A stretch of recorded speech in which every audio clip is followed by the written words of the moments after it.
مسلسل سوال اٹھ رہا ہے کہ افغانستان کا مستقبل کیا ہوگا، اس کے پاکستان پر کیا اثرات ہوں گے۔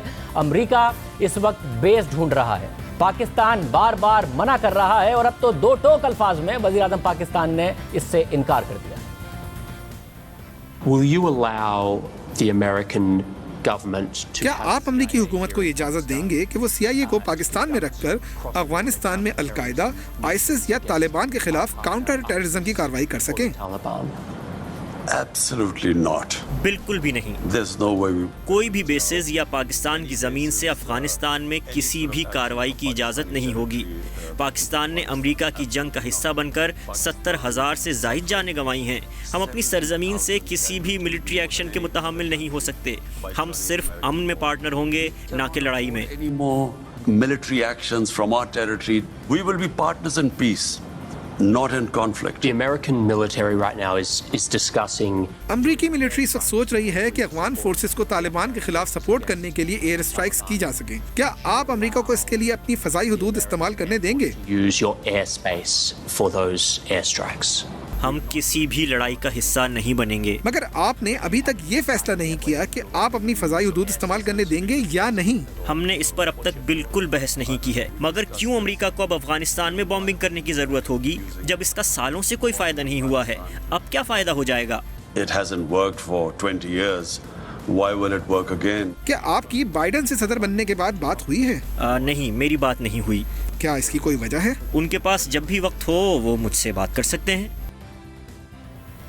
وزیر اعظم کے دو ٹوک انکار نے امریکہ کے لیے ایک مزید مشکل صورتحال پیدا کر دی ہے، کیونکہ اس وقت افغانستان میں صورتحال یہ ہے کہ طالبان اپنا اثر و رسوخ مزید بڑھا رہے ہیں۔ فرانسیسی خبر رساں ادارے AFP کے رپورٹ کے مطابق طالبان نے امریکہ کی طرف سے فوجی انخلاء کے آغاز کے بعد سے اب تک 30 افغان اضلاع کا کنٹرول حاصل کرنے کا دعویٰ کیا ہے۔ رپورٹ کے مطابق افغان فورسز کے پیچھے ہٹنے اور جلد ہی امریکی فورسز کی فضائی امداد سے محروم ہونے کے بعد طالبان کمانڈر کو لگتا ہے کہ وہ جلد ہی پورے افغانستان کا کنٹرول حاصل کر لیں گے اور پورے ملک میں اپنی خلافت نافذ کر دیں گے۔ رپورٹ کے مطابق مزاحمت کاروں اور افغان حکومت کے درمیان غیر روایتی بات چیت کا مستقبل ابھی واضح نہیں ہے اور افغانستان میں تشدد بڑھ رہا ہے۔ اس صورتحال میں طالبان نے دعویٰ کر دیا ہے کہ مئی میں امریکی فورسز کے انخلاء کے آغاز سے اب تک انہوں نے 30 اضلاع کا کنٹرول حاصل کر لیا ہے۔ اسی خدشے کا اظہار یورپی یونین کے افغانستان کے لیے نمائندہ خصوصی تومس نکلاسن نے بھی کیا، اور انہوں نے خبردار کیا کہ امریکی فورسز کے انخلاء کے بعد افغانستان میں تشدد مزید بڑھے گا، اور صرف طالبان ہی نہیں، امریکہ کو لگتا ہے کہ انخلاء کے بعد افغانستان میں القاعدہ اور داعش بھی منظم ہو سکتے ہیں اور آئندہ کچھ عرصے میں وہ امریکہ کے لیے خطرہ بھی بن سکتے ہیں۔ 17 جون کو سینٹ کو بریفنگ دیتے ہوئے امریکی وزیر دفاع نے کہا کہ القاعدہ اور داعش سے امریکہ کو درمیانے درجے کا خطرہ ہے، مگر میں یہ کہنا چاہوں گا کہ تقریباً 2 سال میں القاعدہ اور داعش امریکہ کے لیے خطرہ بن جائیں گے۔ بعد میں امریکی chairman joint chiefs of staff general mark ملے نے اسی خدشے کا اظہار کیا۔ ایک طرف طالبان اپنے اثر و رسوخ بڑھا رہے ہیں، مگر دوسری طرف عالمی میڈیا میں مسلسل افغان فورسز کی اہلیت کے حوالے سے سوالات اٹھائے جا رہے ہیں۔ فارن پالیسی میگزین کے مطابق طالبان کے خلاف جنگ میں افغانستان کو اصل فائدہ فضائی کارروائی میں ہوا ہے، مگر امریکی فورسز کے انخلاء کے بعد افغان حکام اس حوالے سے تیار نہیں ہیں۔ 11 ستمبر کو امریکی فورسز اور پرائیویٹ کانٹریکٹرز کے نکل جانے کے بعد اگر افغان حکام نے ہیلی کاپٹرز اور طیاروں کی مینٹیننس کا کوئی متبادل انتظام نہ کیا تو کچھ ہی مہینے میں افغان ایئر فورس ناکارہ ہو جائے گی۔ یعنی اگر انتظام نہ کیا گیا تو امریکہ کے انخلاء کے بعد طالبان کے خلاف افغان فورسز کا سب سے مؤثر ہتھیار فضائی آپریشن بند ہو جائے گا۔ اس کے علاوہ نیٹو نے امریکی انخلاء کے بعد کابل ایئرپورٹ کے لیے فنڈنگ برقرار رکھنے کا فیصلہ کیا، یعنی نیٹو ممالک کابل ایئرپورٹ کا انتظام دیکھیں گے، اس میں ترکی کا اہم کردار ہوگا، مگر یہ بات افغانستان میں قابل قبول ہوگی یا نہیں، یہ سوال اپنی جگہ برقرار ہے۔ دوسری طرف افغانستان کی صورتحال پر تشویش بڑھتی جا رہی ہے اور خبریں سامنے آ رہی ہیں کہ جمعے کو 25 جون کو وائٹ ہاؤس میں افغان صدر اشرف غنی اور افغانستان رہنما عبداللہ امریکی صدر جو بائیڈن سے ملاقات کریں گے، جس میں امریکی انخلاء اور بعد کی صورتحال پر بات ہوگی۔ صورتحال مسلسل غیر یقینی کی طرف بڑھ رہی ہے۔ ہمارے ساتھ سلیم صافی صاحب موجود ہیں، سینئر صحافی تجزیہ کار۔ صافی صاحب بہت شکریہ۔ صافی صاحب، طالبان کا کنٹرول بڑھتا جا رہا ہے اور اب تو یہ خبریں آ رہی ہیں کہ جو ایئر آپریشن ہے وہ بھی نہیں برقرار رہ پائے گا، جو افغان فورسز ہیں وہ طالبان کے سامنے پتہ نہیں کیسے ٹھہر پائیں گی۔ آپ کو لگ رہا ہے کہ ایک مکمل طالبان کنٹرول کی طرف اس وقت افغانستان جا رہا ہے؟ حالانکہ نہ پاکستان کی طرف سے بھی کہا گیا ہے کہ وہ ایک ایسی حکومت چاہتے ہیں جو سب کی حکومت ہو، صرف طالبان کی حکومت نہ ہو افغانستان میں، بلکہ دوسرے سٹیک ہولڈرز بھی ہوں۔ دیکھیے شاہزیب، ایک تو پہلے توقع کی جا رہی تھی کہ 3 لاکھ کے قریب افغان فوج ہے، جس میں 45,000 کے قریب اسپیشل فورسز ہے، تو یہ توقع کی جا رہی تھی کہ وہ ریزسٹ کرے گی، اور امریکہ نے اس سال کے لیے بھی $3 بلین مدد دی ہے ان کو۔ لیکن یہ حیرت انگیز بات ہے کہ جگہ جگہ پہ وہ ریزسٹنس کیے بغیر طالبان کو ڈسٹرکٹ سرنڈر کر رہے ہیں، اور صوبائی ہیڈ کوارٹر پہ تو ابھی خود طالبان حملہ نہیں کر رہے ہیں امریکن کے ساتھ جو ان کی انڈرسٹینڈنگ ہے اس کے نتیجے میں۔ دوسری تشویشناک بات یہ ہے کہ صرف ایسٹ میں یا پھر ساؤتھ میں نہیں، بلکہ افغانستان کے شمال میں آپ دیکھیں کہ بلخ صوبہ جو کہ ازبک رشید دوستم کا صوبہ سمجھا، وہاں پہ ڈسٹرکٹ فال ہو گئے۔ پھر تخار جو کہ تاجک صوبہ ہے، وہاں پہ ڈسٹرکٹ فال ہو گئے بغیر ریزسٹنس کے، ان کی فوج چھوڑ رہی ہے۔ اور اس سے سب سے بڑی تشویشناک یہ ہے کہ جو وزیر دفاع ہے اسد اللہ خالد، وہ 3-4 دنوں سے، حالانکہ بڑے اینٹی طالبان بھی سمجھے جاتے تھے اور خود بھی ان کا ساؤتھ سے تعلق ہے، NDS کے چیف بھی رہے ہیں، اور وردی پہن کے وہ پہلے ریزسٹنس کی قیادت کرتے تھے طالبان کی، وہ پہلے کچھ دنوں سے غائب تھے، اور کل اشرف غنی نے ان کی جگہ نیا وزیر دفاع بھی، بسم اللہ کو وزیر دفاع بھی مقرر کر لیا، آرمی چیف بھی نیا مقرر کر لیا، کیونکہ افغان حکومت خود یہ دیکھ رہی ہے کہ ان کی فوج ریزسٹنس نہیں کر رہی ہے جو توقع کی جا رہی تھی۔ یہ تو افغان فوج کی طرف سے ریزسٹنس نہ کرنا ہے، اور پھر نارتھ میں اور ویسٹ میں یعنی جوزجان جیسے صوبوں میں ڈسٹرکٹ کو سرنڈر کرنا یا اس پہ طالبان کا قبضہ، یہ بالکل توقع اور تجزیے کے خلاف ہے۔ مطلب اب پھر جو 2 چیزیں ہیں کہ ایک تو وہاں پہ کولیشن حکومت ہو، صرف طالبان کی حکومت نہ ہو، اور امریکہ یہ چاہتا ہے کہ مستقبل میں طالبان، داعش، القاعدہ کوئی بھی امریکہ کی سرزمین پر حملہ نہ کر سکے۔ یہ دونوں آپ کو پوری ہوتی نظر آتی ہیں جو اس وقت اسٹرکچر ہے؟ دیکھیں، یہ کام کروا سکتا تھا امریکہ، لیکن امریکہ نے اس وقت طالبان سے یہ چیز نہیں منوائی۔ اب طالبان کے ساتھ جو اس نے ڈیل کی، اس میں نہ ان سے جنگ بندی منوائی، نہ پہلے کولیشن گورنمنٹ کا حصہ بننے کی شرط ان کی طرف سے رکھی گئی، صرف مذاکرات پہ ان پہ آمادہ کیا، لیکن اس کے لیے کوئی ڈیڈ لائن انہوں نے نہیں رکھی تھی کہ اگر مذاکرات طالبان کے کامیاب نہیں ہوتے یا وہ حکومت کا حصہ نہیں بنتے تو پھر کیا ہوگا، اور ان سے صرف یہ گارنٹی لے لی کہ القاعدہ کو وہ اپنی صفوں میں نہیں رکھیں گے، اس کی مانیٹرنگ کا بھی کوئی انتظام نہیں ہے۔ دوسری طرف ان کے 5,000 قیدی افغان حکومت کی مرضی کے خلاف ان سے چڑھوا دیے۔ اب امریکہ یک طرفہ پاکستان پہ تو دباؤ ڈال رہا ہے کہ وہ طالبان سے جنگ بندی کروائے اور پولیٹیکل سلوشن کے لیے ان کو آمادہ کریں، لیکن طالبان پاکستان کی بات نہیں مان رہے ہیں، کیونکہ ان کا مورال بہت ہائی ہو گیا ہے اور ان کو یقین ہے کہ جلد یا بدیر افغانستان ان کی جولی میں آ گرے گا۔ تو اس لیے پاکستان کی تمام تر کوششوں کے باوجود طالبان نہ تو جن ٹرمز پہ اشرف غنی چاہتے ہیں پولیٹیکل سیٹلمنٹ، اس کے لیے بھی تیار نہیں ہے، اور جنگ بندی کے لیے بھی وہ تیار نہیں ہو رہے ہیں۔ دوسری طرف امریکی خود زیادہ انٹرسٹڈ نہیں لگ رہے، کیونکہ یہ 1 سال ہو گیا امریکی تماشا دیکھتے رہے۔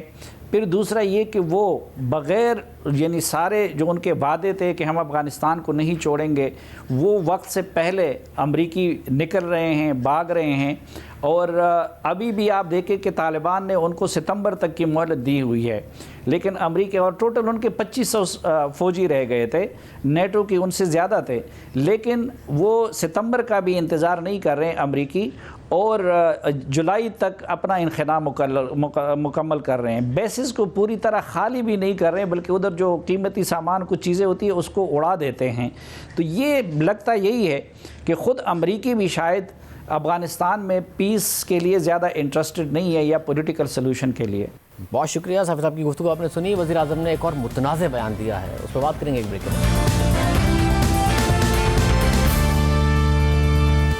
وزیر اعظم عمران خان نے مغربی میڈیا کو انٹرویو دیا، کئی اہم ایشوز پر بات کی، مگر ایک دفعہ پھر وزیر اعظم عمران خان نے ایک سماجی پہلو پر، ایک اہم سماجی پہلو پر بھی بات کی، اور وہ معاملہ تھا خواتین کے ساتھ جنسی زیادتی کا۔ وزیر اعظم نے ایک دفعہ پھر زیادتی کے واقعات کو خواتین کے کپڑوں اور کلچر سے جوڑ دیا۔ I said the concept of parda. میں نے یہ کہا تھا کہ پردے کا تصور یہ ہے کہ معاشرے میں ترغیب کو روکا جائے۔ ہمارے ہاں ڈسکوز اور نائٹ کلبز نہیں ہیں، یہ ایک مکمل طور پر الگ معاشرہ اور طرز زندگی ہے۔ اگر آپ معاشرے میں ترغیب کو اتنا بڑھا دیں گے اور ان نوجوان لڑکوں کے پاس کوئی جگہ نہیں ہوگی تو اس کے معاشرے پر اثرات ہوں گے۔ کیا آپ کو لگتا ہے کہ خواتین جو کپڑے پہنتی ہیں وہ بھی اس ترغیب کا حصہ ہوتی ہیں؟ اس کا اثر ہوتا ہے؟ اگر ایک خاتون بہت چھوٹے کپڑے پہنتی ہیں تو اس کا مردوں پر اثر ہوگا بشرطے کہ وہ روبوٹ نہ ہو. یہ کامن سینس کی بات ہے. I mean, it's common sense. Yes, but is it really going to